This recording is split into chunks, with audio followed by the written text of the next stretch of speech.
हमारी आज की कहानी है राजा और बूढ़ा घोड़ा।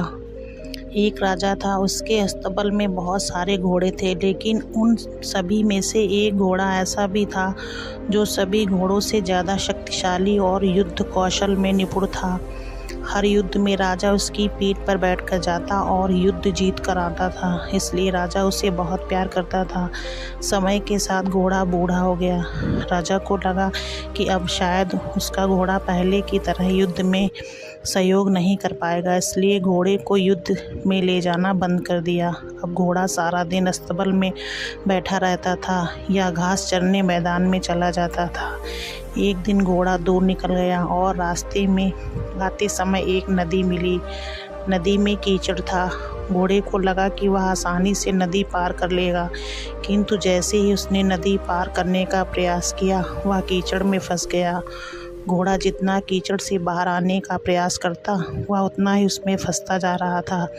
अपने आप को मुसीबत में घिरा देखकर घोड़ा ज़ोर ज़ोर से हिनहाने लगा। घोड़े की हिनहाने की आवाज़ सुनकर रास्ते में जा रहे राहगीर इकट्ठा हो गए। उन सभी ने मिलजुल कर घोड़े को कीचड़ से निकालने का प्रयास किया, किंतु वे असफल रहे। लोगों ने घोड़े के मालिक का पता किया तो पता चला वह राजा का घोड़ा है।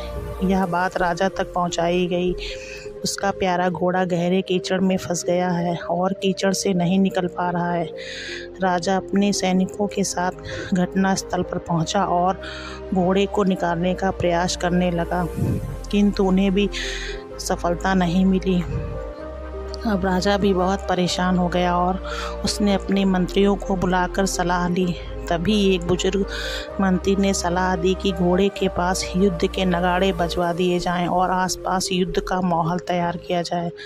राजा बूढ़े मंत्री की सलाह मानी और अच्छी लगी और उसने वैसा ही किया। जैसे नगाड़े बजे, तलवारों और ढालों की आवाज़ गूंजी, वैसे ही बूढ़े घोड़े में मानो फिर से जवानी आ गई और मानो उसकी नसों में खून का संचार कई गुना बढ़ गया हो।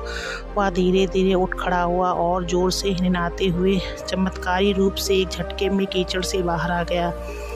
राजा ने बूढ़े मंत्री से पूछा, ये चमत्कार कैसे हुआ? तो मंत्री ने उत्तर दिया, यह घोड़ा बूढ़ा जरूर हो गया है, लेकिन जब इसमें काम नहीं लिया गया तो उसके अंदर उत्साह और आत्मविश्वास खत्म हो गया था और आज फिर से वही माहौल मिला तो उसमें उत्साह का संचार हुआ और ताकत लौट आई। राजा को भी सारी बात समझ में आ गई और उसने अपने वीर घोड़े को फिर से काम पर रख लिया। हमें इस कहानी से यह शिक्षा मिलती है, जीवन में उत्साह और आत्मविश्वास को कभी ख़त्म नहीं होने देना चाहिए। अगर आपको हमारी वीडियो अच्छी लगे तो वीडियो को लाइक, चैनल को प्लीज़ सब्सक्राइब करें।